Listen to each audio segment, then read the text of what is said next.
اللہ الرحمن الرحیم۔ آج کا جو ناول ہے وہ ہے عشق میرا جنون، جس کی رائٹر ہیں سلمیٰ خان۔ چھوڑو مجھے، خدا کے لیے چھوڑ دو، چھوڑو مجھے۔ ارے اتنی خوبصورت لڑکی کو اتنی آسانی سے تھوڑے ہی چھوڑ دیں گے ہم لوگ، پاگل سمجھا ہوا ہے۔ ویسے لڑکی ہے تو بہت خوبصورت، گاؤں کی لڑکیاں ایسی ہی ہوتی ہیں۔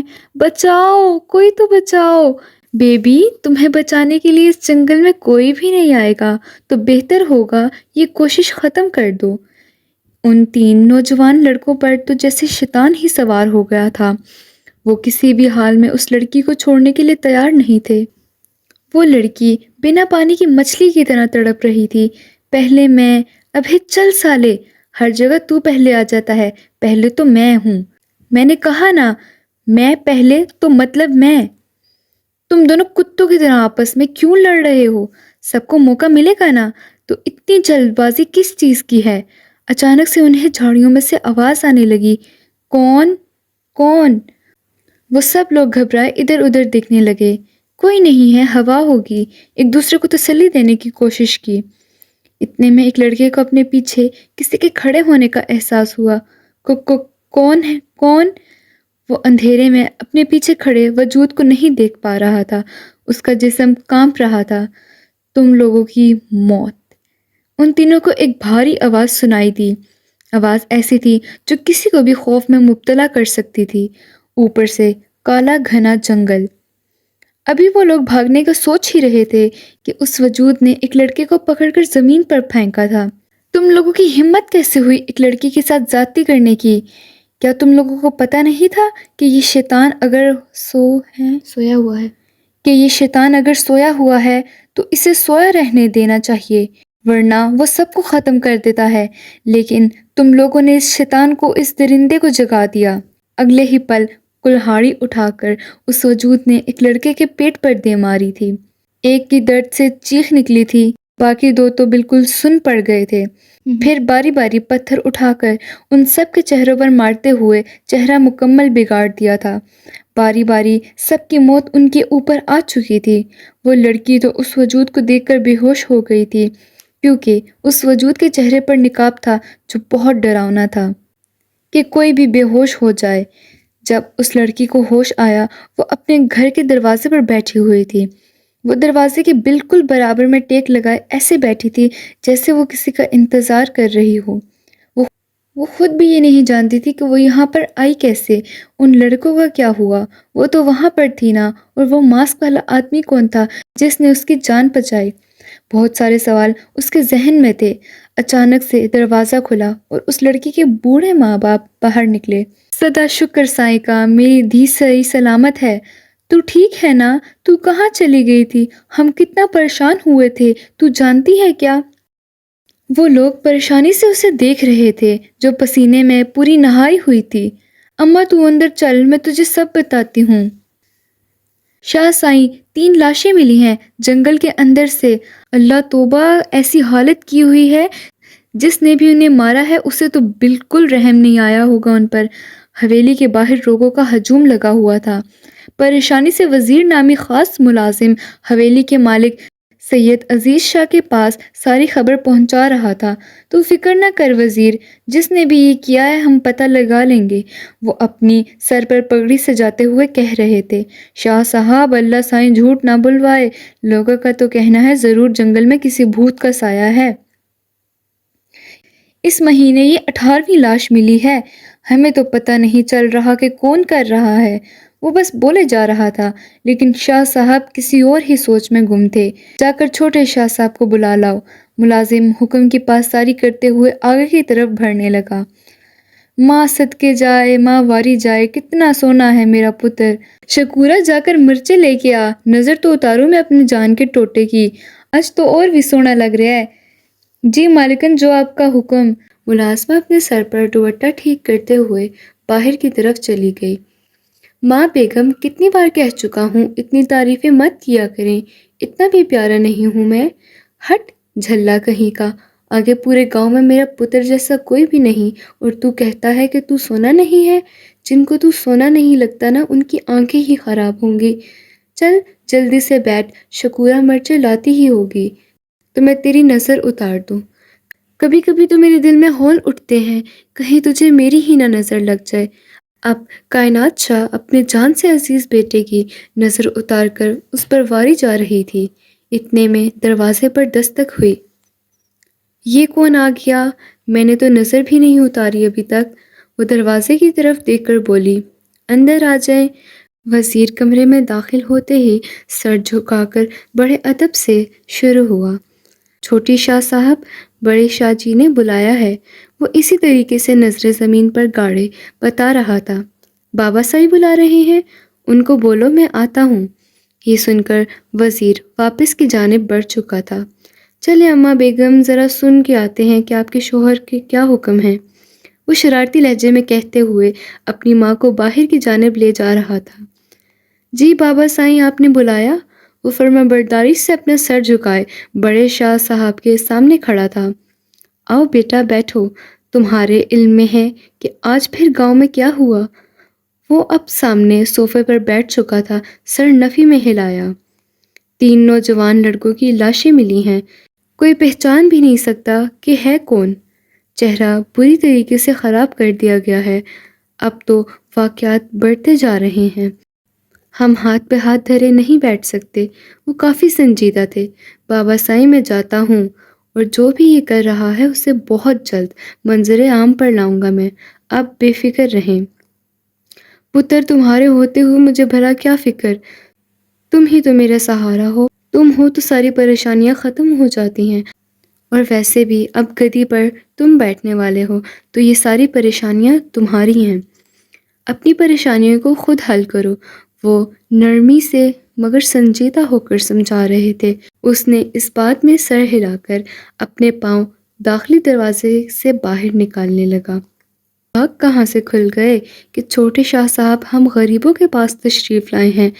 گاؤں کے پولیس اسٹیشن پر وہ اپنی گاڑی روک چکا تھا۔ وہاں پر موجود ایس ایچ او کی کچھ خاص نہیں بنتی تھی اس سے، یا شاید اس لیے نہیں بنتی تھی کہ وہ اس کا جگری دوست بھی تھا، لیکن جب کام کی بات آئے تو کوئی دوست نہیں۔ مجھے لگتا ہے ساحل، تمہیں کچھ زیادہ ہی اپنی نوکری کا نشہ چڑھ گیا ہے۔ وہ کرسی کھینچ کر پاؤں پہ پاؤں ٹکا کر اس کی آنکھوں میں آنکھیں ڈال کر بول رہا تھا، ارے چھوٹے سائیں، ہم غریبوں کی بھلا کیا مجال آپ لوگوں کے سامنے، ہم تو آپ کے سامنے کیڑے مکوڑے ہیں، جب چاہیں پیر سے رون دیں، ہم تھوڑی نہ اف کریں گے۔ اس کا لہجہ طنزیہ تھا، وہ تو بس سانس لیتے ہوئے ہی رہ گیا۔ ویسے کچھ پینا پسند کریں گے؟ اصل میں ہوں ایماندار آفیسر، تو خود سے تو میں پلاؤں گا نہیں۔ تو ذرا چھوٹے شاہ صاحب اپنی جیب میں ہاتھ ڈالیں اور کچھ نوٹ نکالیں، اتنی زحمت تو آپ کر سکتے ہیں۔ چہرے پر مسکراہٹ سے جائے وہ سامنے وجود کو طیش میں لا چکا تھا۔ ساحل میاں، جس کام کے لیے ہم آئے ہیں وہ کام ہو تو زیادہ بہتر ہے، اور بات رہی ایمانداری کی تو مجھ سے بہتر کوئی نہیں جانتا آپ کی ایمانداری، تو بہتر ہوگا اپنا منہ بند رکھیں، کیونکہ میں نے منہ کھولا تو یہاں پر کسی سے نظریں ملانے کے قابل نہیں رہیں گے۔ تھے تو وہ بچپن کے دوست، مگر لوگوں کو وہ دوست کم دشمن زیادہ لگتے تھے۔ معافی شاہ صاحب، مگر حقیقت کی زبان کڑوی ہوتی ہے۔ وہ بھی پیچھے کہاں ہٹنے والا تھا۔ غصے سے چھوٹے شاہ نے اپنا ہاتھ ٹیبل پر مارا، تو مجھ سے باہر مل، پھر میں تجھے بتاتا ہوں کہ میں کیا کر سکتا ہوں۔ وہ سرگوشی والے انداز میں بغیر ایک لفظ چبا کر بول رہا تھا، میں کون سی تمہاری خفیہ گرل فرینڈ ہوں جو تم سے باہر ہی مل سکتی ہوں؟ ارے بھائی، یار ہوں تمہارا، یہاں پر بھی مل سکتے ہو۔ اب وہ اپنے پرانے روپ میں واپس آ چکا تھا۔ چھوٹے شاہ نے ایک ملامتی نظر اس پر ڈالی اور باہر کی جانب بڑھ گیا۔ ارے شاہ صاحب، ہمیں بھی تو آنے دو، پیچھے سے ساحل پکارتا رہ گیا۔ ہائے، میں صدقے جاؤں، آج میں نے چھوٹے شاہ صاحب کو دیکھا، اللہ جھوٹ نہ بلوائے، چاند کا ٹکڑا ہے بالکل، ان جیسا گبرو نوجوان پورے گاؤں میں نہیں ہے۔ صحیح کہا تو نے، چاند بھی ہے وہ، اور چاند دور ہوتا ہے، اسے دیکھ تو سکتا ہے لیکن چھو نہیں سکتے، اور تم بھی بس ان کے خواب دیکھتی رہنا، حقیقت میں نہیں ہونے والا وہ تمہارا۔ ارے دانی، تمہیں مسئلہ کیا ہے؟ میں جانتی ہوں وہ میرے نہیں ہوں گے، مگر خواب دیکھنے کا مزہ ہی الگ ہے۔ اور ایک تم ہو جو ہر وقت صرف پڑھائی پڑھائی کرتی رہتی ہو، کبھی ادھر ادھر نظریں گھماؤ تب تمہیں پتہ چلے گا کہ تمہارے عاشق کتنے ہیں۔ ہم تو بھئی مر ہی گئے ہیں کہ کوئی ہم سے بھی بولے کہ میں تم پر مرتا ہوں، شادی کر لو مجھ سے۔ اور ایک تم ہو جو اتنے سارے لوگ تم پر مرتے ہیں مگر تم تو ایک نظر بھی ان کو نہیں دیکھتی۔ وہ دونوں جھیل کے کنارے بیٹھی باتوں میں مصروف تھی۔ دانین ایک مچھوارے کی بیٹی تھی۔ اس کا باپ دریا سے مچھلیاں پکڑ کر بیچتا تھا اور ماں کھیتی باڑی کر کر اناج وغیرہ اگاتی تھی۔ مقبول صادق اور کلثوم مقبول کافی محنتی لوگ تھے۔ ان کی ایک ہی اولاد تھی جو بڑی منتوں کے بعد ملی تھی۔ شادی کے 14 سال بعد دعاؤں کے بعد انہیں دانین مقبول صادق ملی تھی۔ کہتے ہیں نا جب انسان امید چھوڑ دیتا ہے تب وہ ذات عطا کرتی ہے۔ کہتے ہیں نا جب انسان امید چھوڑ دیتا ہے تب وہ ذات عطا کرتی ہے۔ ان کی دعائیں بھی اثر لے آتی ہیں۔ وہ بچپن ہی سے بہت ذہین تھے۔ اسے پڑھنے کا بہت زیادہ شوق تھا۔ گاؤں کے اسکول میں لڑکے ہی پڑھایا کرتے تھے، لڑکیاں زیادہ تر 3 جماعتیں پڑھتی تھی۔ آگے یا تو ان کے گھر والے نہیں چھوڑتے تھے یا وہ شرم کے مارے آگے نہیں جاتی تھی، کیونکہ آگے کی جماعت میں صرف لڑکے ہوا کرتے تھے۔ لیکن دانین بچپن ہی سے خود اعتماد اور خود پر بھروسہ رکھنے والی لڑکی تھی۔ مقبول صادق خود کمزور تھا مگر اپنی بیٹی کو پہاڑ جیسا مضبوط بنا دیا تھا، دنیا کا سامنا کرنا اچھے سے سکھا دیا تھا۔ تبھی سے اس نے آگے پڑھنے کا فیصلہ کیا تھا۔ گاؤں کے اسکول میں صرف 8 جماعتیں تھیں، باقی دوسرے گاؤں میں 12 جماعتیں تھیں۔ یہاں سے جب دانین نے اپنی پڑھائی مکمل کی تو مقبول صادق کی خواہش پر وہ دوسرے گاؤں پڑھنے کے لیے جایا کرتی تھی۔ دوسرے گاؤں تقریباً 1 گھنٹے کے سفر پر تھا۔ صبح جب سورج بھی نہیں نکلتا تھا صحیح سے، مقبول صادق اور کلثوم دانین کو اسکول چھوڑنے کے لیے نکل جاتے تھے۔ 7 بجے کے بعد اسکول کا گیٹ بند ہو جاتا تھا۔ ان لوگوں کو نہ اپنے پیروں کی فکر ہوتی نہ خود کا ہوش ہوتا تھا، تو بس اتنا کہ بیٹی کو آگے بڑھانا ہے۔ گاؤں والوں نے بہت منع کیا کہ لڑکیاں تھوڑے آگے بڑھتی ہیں، لگتا ہے مقبول بھائی کو بیٹا چاہیے تھا لیکن بیٹی مل گئی، اب بیٹی کو بیٹے کی طرح بنا رہے ہیں۔ مجھے لگتا ہے کلثوم بہن اور مقبول بھائی کا تو دماغ ہی خراب ہو گیا ہے، بھلا بیٹی کو کوئی پڑھاتا ہے اتنا؟ وہ بھی دوسرے گاؤں صبح صبح چھوڑنے جاتے ہیں اور پھر کڑکتی دھوپ میں لکھ کر بھی آتے ہیں۔ ان کے گاؤں سے دوسرے گاؤں تک بس جاتی تھی مگر وہ بس 7 بجے آیا کرتی تھی۔ دانی نے کئی بار اپنے ماں اور باپ کو کہا کہ وہ آگے نہیں پڑھنا چاہتی۔ حقیقت تو یہ تھی کہ وہ آگے پڑھنا چاہتی تھی، مگر جب رات کو اپنے ماں باپ کے پیر دیکھتی جو درد سے لال ہو چکے ہوتے تو اس کا دل رونے کو چاہتا۔ وہ پورے گاؤں میں سب سے حسین اور خوبصورت تھی۔ لوگوں کا تو کہنا تھا کہ اللہ سائی نے مقبول صادق اور کلثوم کو ان کے صبر کی بدولت یہ چاند کا ٹکڑا عطا کیا ہے۔ پورے گاؤں میں کوئی ایسا گھر نہیں تھا جس نے دانی کے لیے رشتہ نہ بھجوایا ہو، مگر ان کی خواہش تھی کہ اپنی بیٹی کو ڈاکٹر بنائے، اور یہ خواہش چند عرصے میں ہی پوری ہونے والی تھی کیونکہ وہ اب شہر پڑھنے کو جا رہی تھی۔ خود ایک روٹی کھا کر مقبول صادق اور کلثوم نے پیسے جمع کیے تھے۔ وہ جانتے تھے یہ وقت بھی آنے والا ہے۔ کلثوم نے اپنی شادی کے سارے زیورات گروی رکھوا دیے۔ مقبول نے تو منع بھی کیا تھا مگر ان کا یہ کہنا تھا کہ جب ان کی بیٹی ڈاکٹر بن کر آئے گی تو سب چیزیں واپس وہ خود لے آئے گی۔ دانین تو چلی گئی تو میں کیا کروں گی؟ اس کی بچپن کی سہیلی غزل، جو سہیلی کم بہن زیادہ تھی، جب اس کے شہر جانے کا پتہ چلا تو وہ افسردہ ہو گئی تھی۔ ارے جھلی نہ ہو تو میں کون سا ساری عمر کے لیے جا رہی ہوں، کچھ وقت بعد واپس آ جاؤں گی، اور آؤں گی نا تو ڈاکٹر بن کر آؤں گی۔ تو سوچ یہاں پر ہسپتال ہوگا جو ہمارے گاؤں کے لوگوں کو 2 گھنٹے سفر کر کے ہسپتال جاتے ہیں جہاں پر ڈاکٹر بھی نہیں ملتا، اگر یہاں پر ہسپتال تو سوچ کہ سب کے لیے کتنی آسانی ہوگی۔ وہ اب اس سے گلے لگائے سمجھا رہی تھی۔ تو بھولے گی تو نہیں نا ہمیں؟ مجھے لگتا ہے تو پاگل ہو گئی ہے۔ ماسی سکینہ کو جا کر بتاتی ہوں کہ تمہاری بیٹی پاگل ہو چکی ہے۔ وہ اب چہرے پر مسکراہٹ سجائے بول رہی تھی، دانی میں تجھے بہت یاد کروں گی، اور یاد رکھنا میں تیری پہلی اور آخری دوست ہوں۔ اگر تو نے شہر میں کوئی دوست بنائی نا تو میں تیرا منہ توڑ دوں گی۔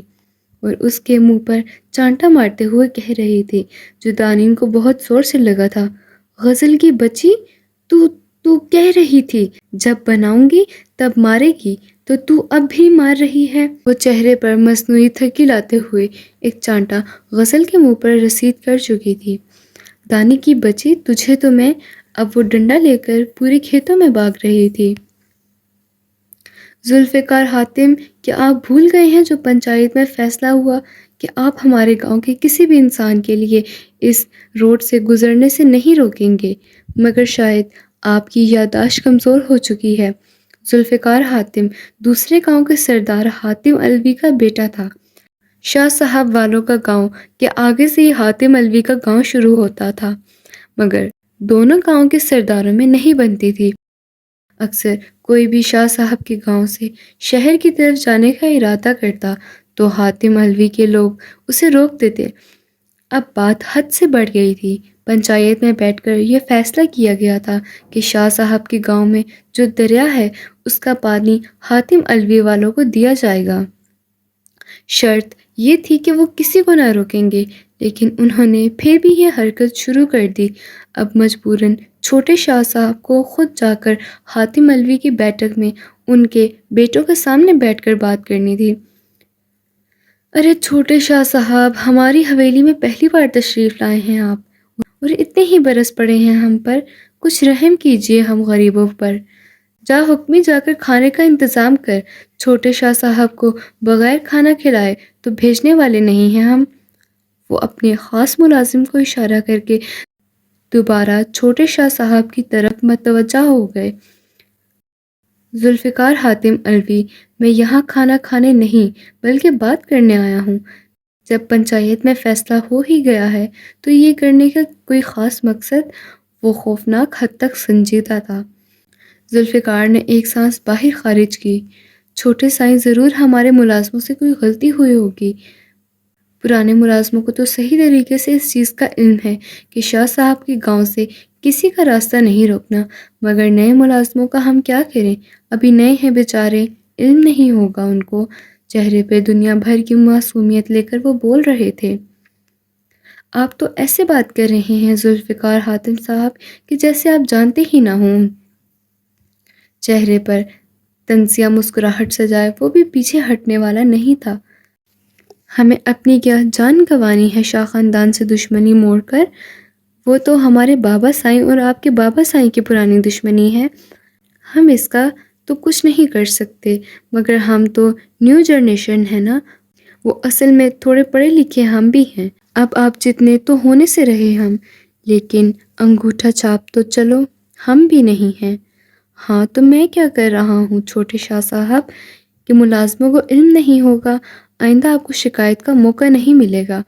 جب اس نے اپنی بات مکمل کی تو چھوٹے شاہ صاحب اپنی جگہ سے اٹھنے لگے تھے کہ ذوالفقار حاتم نے انہیں روک لیا۔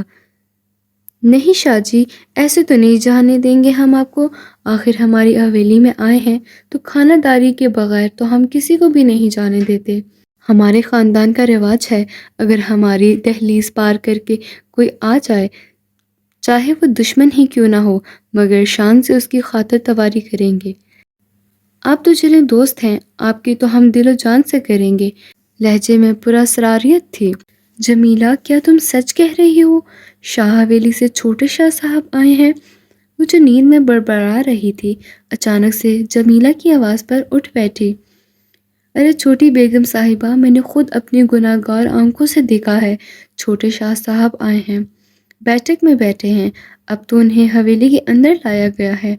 اور اس لڑکی کے چہرے پر اچانک سے چمک آ گئی۔ 5 سال سے وہ چھوٹے شاہ صاحب کی محبت میں گرفتار تھی۔ جانتی تھی دشمنی بہت پہلے کی ہے، مگر دل تھوڑے ہی دشمنی دیکھتا ہے، دل تو دشمن پر بھی فدا ہو سکتا ہے۔ اور اس کی تو پہلی نظر والی محبت تھی جو اسے چھوٹے شاہ صاحب یعنی سید زاویار عزیز شاہ سے ہوئی تھی۔ ملازموں کو کہو کہ باورچی خانہ خالی کریں، اپنے ہاتھوں سے اپنے سائیں کے لیے کھانا بناؤں گی میں۔ ماہی حاتم علوی اب اپنے خاص ملازمین جمیلہ کے ساتھ سیڑھیاں اتر کر باورچی خانے کی طرف جا رہی تھی۔ ہائے محبوب بس چند پردے کے پیچھے ہے مگر دیدار بھی نہیں کر پا رہے، اس سے بڑی بے بس ایک عاشق کیا ہی ہوگی۔ اپنی ہی دھن میں بولتے ہوئے وہ اب باورچی خانے میں داخل ہو چکی تھی۔ چھوٹی بیگم صاحبہ، کھانا پورا تیار ہو گیا ہے، بس میٹھا بنانا رہ گیا ہے، چلو ہٹو یہاں سے، میں خود بنا لوں گی۔ دو ملازموں کو وہاں سے ہٹا کر اپنے خوبصورت اور بھاری کام والا جوڑا سنبھالتے ہوئے اب کسٹرڈ اور تھوڑا اور میٹھا بنانے کا ارادہ رکھتی تھی۔ شاہ صاحب، آپ کو نہیں لگتا کہ ہمیں زاویار کی شادی کر دینی چاہیے؟ اب تو ماشاءاللہ سے گدی پر بیٹھنے والا ہے، اور گدی پر زیادہ تر وہی بیٹھتے ہیں جن کی بیویاں ہوتی ہیں۔ میری بھی ان بوڑھی ہڈیوں میں اب جان نہیں ہے کہ یہ حویلی سنبھال سکوں۔ بس اب اللہ سائیں زاویار کے دن دکھائے مجھے، پھر تو موت بھی آ جائے تو افسوس نہیں ہوگا۔ مرے آپ کے دشمن، ایسی باتیں مت کیا کریں، آپ جانتے ہیں آپ مجھے کتنے عزیز ہیں۔ آج تو یہ بات کر دی مگر آئندہ مت کیجیے گا۔ عزیز شاہ کو اپنی جان و عزیز بیوی کے یہ لفظ بالکل اچھے نہیں لگ رہے تھے۔ آپ کہیں تو میں اپنی بھانجی جنت کا ہاتھ اپنے زاویار کے لیے مانگوں؟ شاہ صاحب جانتے تھے کہ وہ سوال نہیں بلکہ جواب بتا رہی ہے۔ اکثر وہ جو فیصلے کرتی تھی بعد میں وہ بتاتی ایسے تھی جیسے التجا کر رہی ہوں، مگر وہ حق میں فیصلہ ہوتا تھا۔ اگر اس فیصلے کے آگے کسی نے چوں چڑاک بھی کی تو کائنات شاہ پوری حویلی سر پر اٹھا لیتی تھی۔ وہ اس حویلی کی ملکہ تھی اور مالکائن حکومت کرتی تھی جو وہ سالوں سے کر رہی تھی۔ اب تو ان کا ارادہ اپنی بھانجی جنت کو اس گھر کی بہو بنا کر لانے کا تھا تاکہ ان کے بعد اگر کوئی اس حویلی کی ملکہ بنے تو ان کی بھانجی ہو۔ پوچھ لیں اپنے شہزادے سے، اگر اسے کوئی اعتراض نہیں تو بھلا مجھے کیا اعتراض ہوگا۔ شاہ صاحب تو اپنے ہاتھ کھڑے کر چکے تھے۔ کائنات شاہ نے ایک فاتحانہ مسکراہٹ سجائے ہوئے شاہ صاحب کو دیکھا۔ وزیر، چائے کا انتظام کرو، میرے اور شاہ صاحب کے لیے باہر لون میں لے آؤ۔ وزیر اس بات میں سر ہلائے باہر کی جانب چلا گیا۔ وہ مسکرا کر شاہ صاحب کو اب دیکھ رہی تھی۔ بابا، یہ آپ نے کیا کر دیا؟ ہمارے پاس اب صرف یہ بکریاں اور گائے بچی ہیں۔ وہ جب گھر واپس آئی تو بکریاں اور گائے نہ پا کر سیدھا اپنی ماں کے پاس چلی گئی، اور اس کی ماں نے بتایا اس کا باپ صبح وہ جانور بیچ آیا ہے، اور وہ شرمندگی محسوس کرنے لگی۔ آج کے ناول کی قسط صرف یہیں تک تھی۔ اگر آپ کو ناول اچھا لگا ہو تو ہمارے چینل کو لائک اور سبسکرائب لازمی کیجیے گا، اور بیل کے آئیکن پہ بھی لازمی کلک کیجیے گا، اور کمنٹ کرنا مت بھولیے گا۔ اللہ حافظ۔